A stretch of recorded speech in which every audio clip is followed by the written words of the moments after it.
So, Jacob, we first met you in the beginning of COVID. You've grown tremendously ever since that initial eval. Can you talk a bit about your growth as a player on the court and as a person off the court throughout your high school career? All right.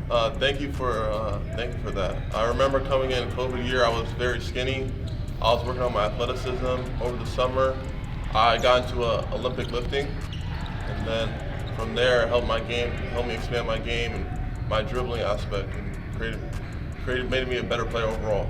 And then off the court, I'm a funny guy. I like playing video games, and I do a lot of basketball. In a day and age where it's so common to see multiple high schools on a least prospect's resume, you've stayed at one for 4 years. What made and kept you at Eastside Catholic the place for you? Yeah, good question.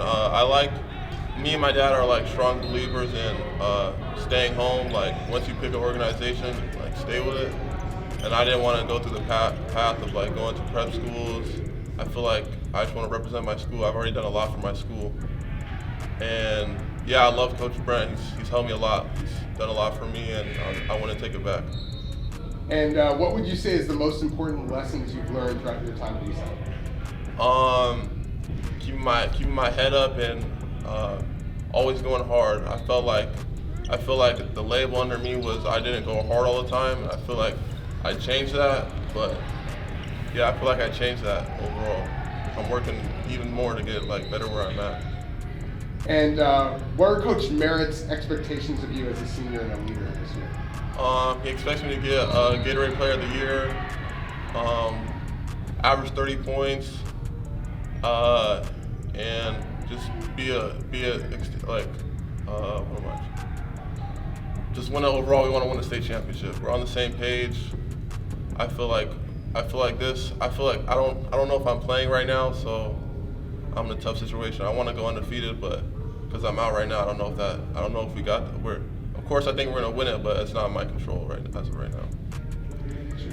You've also been super loyal with Seattle Rotary over the years. Can you talk a little bit about how that program has shaped you? Daryl Hennings, I love Daryl Hennings. He's helped me a lot. He brought me in when I was in 7th grade, and ever since I haven't looked back. I haven't looked at any other programs. He's always looked out for me with colleges, everything. He's always pushed me and gave me good life lessons overall, and I feel like he's done a good job with me. Excellent. And then let's dive into the Seattle basketball culture. How would you describe it? I think it's one of the best cultures. I feel like Paul Banchero, I trained with him a lot, even during that COVID. That's when I started training with him, and just seeing him like go through his route, going to Duke, and then now going to the NBA, being the number 1 draft pick, it inspires me and makes me feel like I can do it as well.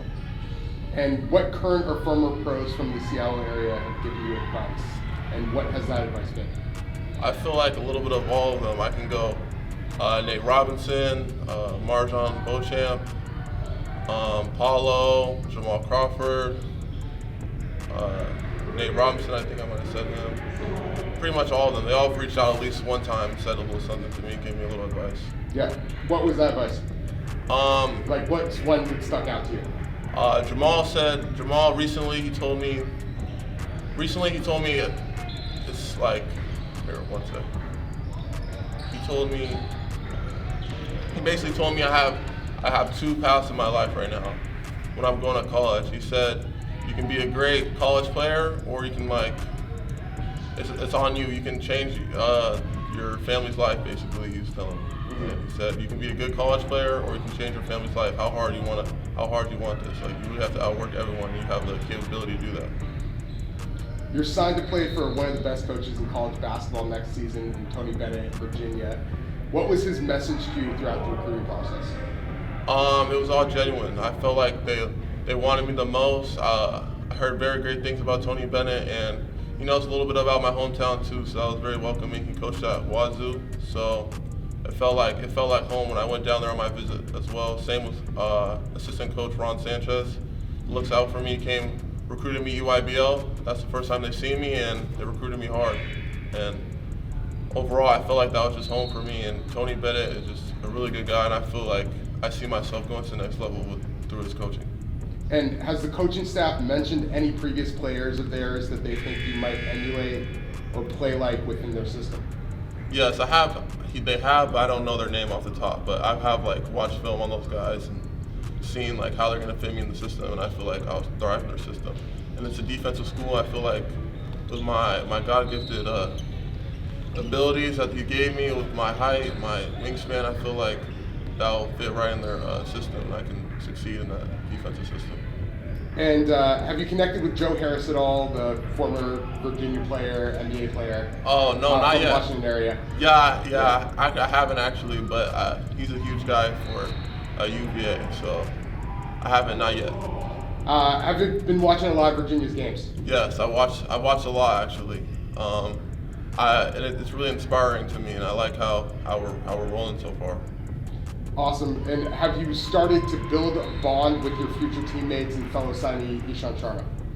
Oh, we've just followed each other on Instagram. Nothing yet, but I built a connection with Blake Buchanan because he's from Idaho. Idaho. So I already played him previously in the summer, so it'll be fun to play with him. We were both representing like the West Coast kind of, so it's nice, and he's a cool guy. That's great. And what can Who's fans expect from you over the next few years? Hardworking, coming to make an impact early, and just ready to play. And have you thought about your major and potentially what you would hope to do once you're done playing basketball? I'm still deciding right now, but yeah, on campus I'll figure that out. We have a whole plan to help me figure out my major and see what I'm most interested in. And we know you like video games. What have you been playing lately? I played the new Fortnite when the new season came out, OG Battle Royale, and I play a lot of 2K. Nice. And how do you fare against your teammates or? Oh, I'm the best. Yeah, I'm the best. Yeah. No one can really compete with me. Nice. 2 years ago, you said your hashtag to describe yourself in one word would be #Goofy. You're sticking with that, or would you have a new one? I'll keep it. Yeah. I'll keep it. I like that. Are you involved in any community service or volunteer projects right now? Every year for Eastside Catholic we have like a basketball camp, and I help run it, and it's real good for the kids that come out and play. They love it. I've been doing it since freshman year, I'd say. Yeah. Any music recommendations for the people out there right now? V's. I think he's the best rapper. V's. Yep. Your favorite shoe to play in currently? Ooh, I'd say GT Cut 1. Even though I don't have a pair right now, but that's my favorite. Nice. And tell us one thing about you that most people watching this don't know.